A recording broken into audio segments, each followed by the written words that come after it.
Hey, hi, hello, welcome back to my channel. I'm Jesse, and today I'm bringing you my summer TBR, my summer mood reader TBR, where I share with you some books that I would like to read during the summertime, but I'm not necessarily tying myself down to these books. I'm mostly just kind of like sharing the vibe that I'm going for this summer when it comes to my reads. To be honest, I feel like I'm not really sure what I'm in the mood to read these days. I will say that I am in the mood to read. I just don't know what I want to read. Like, can somebody help me? Can somebody point me in the right direction? Because I have no idea what I really feel like reading. I kind of feel low-key like I'm in the mood to like finally dive into like cozy fantasy and dive into the cozy fantasy genre, which is a genre that I've been wanting to get into for the longest time now. I don't know why it feels like the right time, because normally I associate cozy fantasy with like fall time, winter time, but for some reason I'm just really in the mood to read a fantasy style story that's very low stakes, does not have any like war element, does not have any fighting, and it's just like chill vibes all around. Like, that's kind of what I'm in the mood for, I guess. I'm definitely full force back in my manga era as well, which really excites me. There's so many series that I've started in the past that I really want to get back to. There's a lot of new series that I want to get into, and then there's also a lot of like manga standalones that I really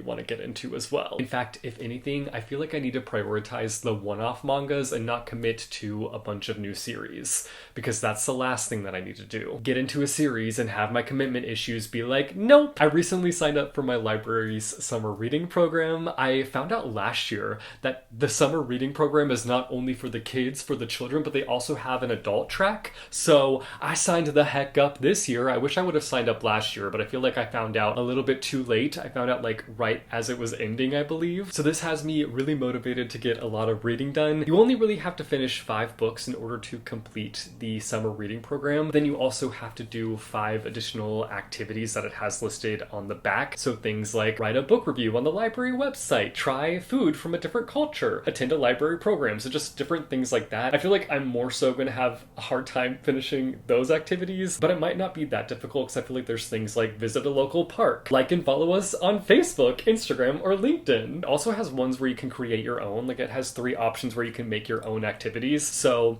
I should be able to complete this. I have till August 10th. I definitely will be completing the actual book part of it sooner than August 10th. If your local library does a summer reading program, you should sign up. I'm supposedly getting a really dope prize at the end of this, so we'll see. We will see. The first book on my list is going to sound very random, but I picked it out for a specific vlog that I have in mind, a very themed vlog. No, I will not be revealing what it is. The book in question is Chosen Ones by Veronica Roth. I have not read a Veronica Roth book since 2016, since Carve the Mark came out. It has been literally, what's the math there?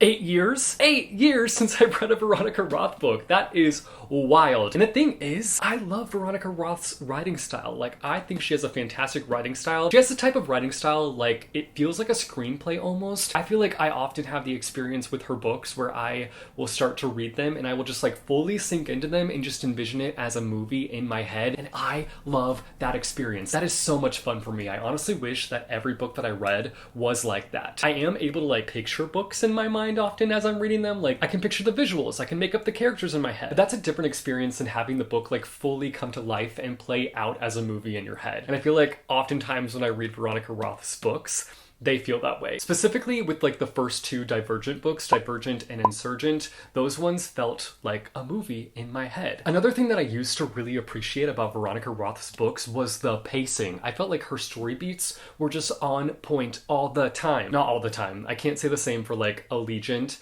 and also Carve the Mark, but like everything else, the pacing did it for me. I'm super excited about Chosen Ones. I really like the sound of this concept. In this book, we are following a group of people who at one point in their lives were the chosen ones. So 15 years ago, we've got these group of teenagers and they are picked out by a prophecy to be the chosen ones to fulfill the execution of the Dark One, this evil being who has killed thousands and thousands of people. And they ended up carrying it out. They were able to take down the Dark One. But now we are in the present. We are following this group of people who are mega famous from this huge event that happened in their life, but they also just kind of feel a little bit lost. Like, they fulfilled this big prophecy and now they're like, okay, what's next? Am I just supposed to go about my day, live normally after just kind of being at the top of the world and like saving the world? But then one day, on the 10th anniversary of the Dark One's death, one of the chosen ones dies. When all the chosen ones gather for the funeral, they realize that something doesn't seem right and that potentially the Dark One had a bigger plan than they could have ever imagined. Like, that concept just sounds so amazing. I'm really hoping that this ends up being a banger. Something that I'm really excited about going into this book is that I really have no expectations.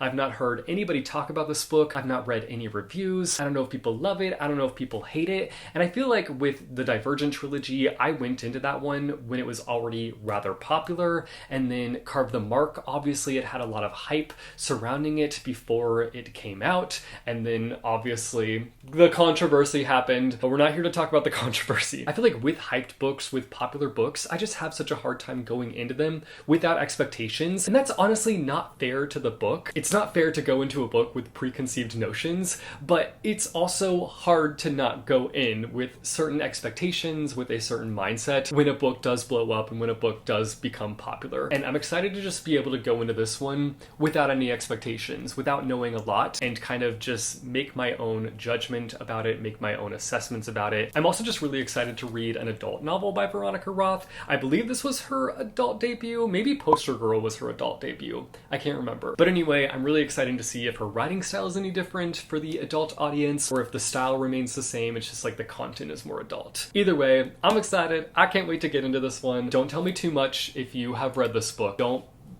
tell me if it's the worst book ever. Don't tell me if it's the best book ever, because I just want to go into it without any expectations. I know that I've had this next one on several TBRs in the past, but I know for a fact that I'm going to be reading it this weekend, which is why I can confidently put this on this TBR. I'm going to be starting a reading vlog series where I try to find the coziest book ever. Obviously, we all have our own ideas as to what cozy is, so I'm just going to be kind of documenting my experience in finding what I think to be the coziest book ever. But I'm going to be kicking off the project with Legends and Lattes, a book that I've been wanting to read for the longest time ever. Again though, speaking of expectations, speaking of book popularity, this one has been like ruling the land of cozy fantasy and has been the most hyped book in the cozy fantasy lane for so long that I have just been intimidated. I've kind of wanted to just kind of like wait it out and kind of let my expectations lower before I dive into it. I feel like my expectations are not that low right now though. I'm gonna be so for real with you guys. I think my expectations are still pretty high going into this one,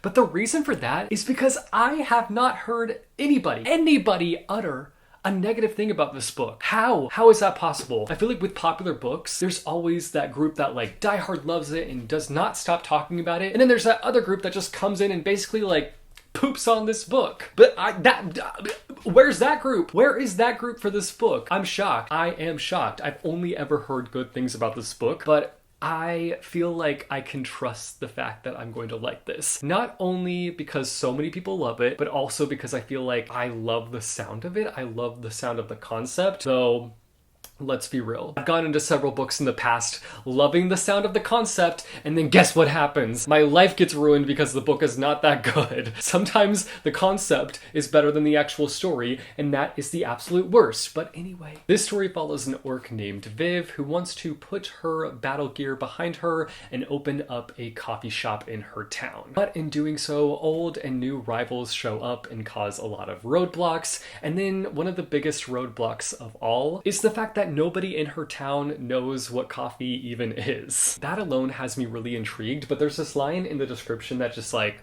tugged at my heartstrings and got me really intrigued. It says, "The true rewards of the uncharted path are the travelers you meet along the way." Like, that alone has me. It's got me in a chokehold. I need to know more. If this is a situation similar to like Before the Coffee Gets Cold, where like you just kind of see these characters interacting in a cafe and getting to know each other and creating these like really strong relationships, this book will have my heart. I'm looking forward to finally getting the chance to carve out the time for this book and give this book my full attention. I want to hear from you guys down below in the comments though, as I am starting my cozy fantasy adventure for the first time. Let me know down below in the comments your favorite cozy fantasy book. Speaking of books that I've had in many TBRs in the past, Percy Jackson and the Lightning Thief. Listen. I will for sure be reading this book because I have a little bit of a loose book club going with my channel members. We're doing a quarterly book club and we're going to be working our way through the Percy Jackson series. And we're going to be doing a live stream discussion in July. So like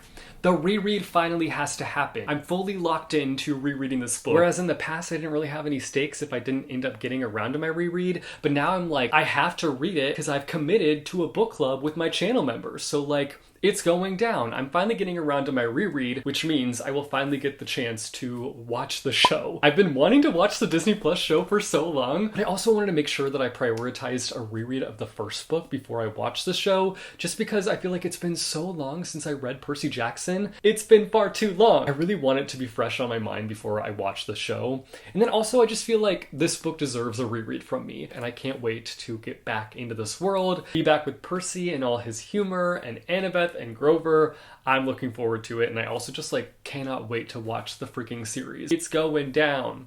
I'm yelling Percy. If you want to join the Reader Fam book club situation, I will leave more information down below in the description. We've got the book club, we've got the Discord now, and we do weekly reading streams. It's a really good time. Also, just to be clear, that's just an extra part of my channel. You being here, you showing up right now means more to me than you will ever know. So thank you for being here. One of my manga picks for this summer is this manga collection called Summer Ghost. I'm pretty sure I have to devour this like this week because I think it's due like next week at the library or something like that.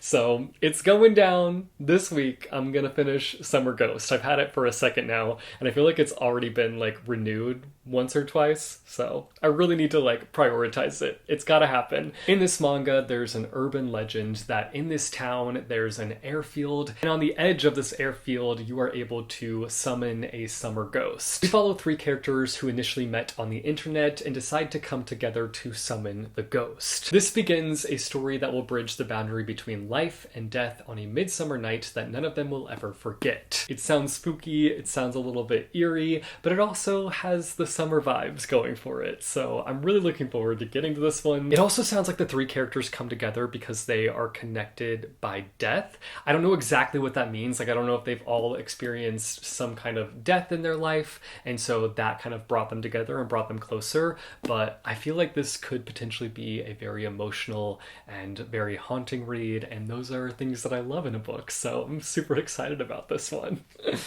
I feel like I've said that about every book, have I not? It's so hard to film TBRs and book hauls without saying, I'm so excited for this book, because I am literally so excited about it, but at the same time it's annoying because I sound like a broken record, so... Anyway, I'm so excited about this book. The last 5 books that I have are all books I would like to get to in the month of June. This is my Pride TBR, if you will. I'm not going to go into like full detail on each and every book in this stack, but I will share each title with you. I just wanted to prioritize some books for Pride this year, so I'm hoping to get through quite a few of these, if not all of them. First up here we have Iris Kelly Doesn't Date. Here we go again. Both of those are library picks, so I need to read them soon. Afterglow by Phil Stamper. This is the sequel to Golden Boy, one of my all-time favorite books. I've been meaning to read this sequel for quite some time now, so I'm hoping to make it happen this month. Next, we've got Spellbound. I started this book a couple months ago and then got distracted by some other book. I was really enjoying it when I was reading it. I just, again, got distracted, so I'm looking forward to getting back to this one. And then finally, I have Another First Chance by Robbie Couch. That's my stack of books for Pride, and that wraps up my Mood Reader Summertime TBR, where I really don't know when I'm in the mood to read, but I wanted to talk about some books that I want to read.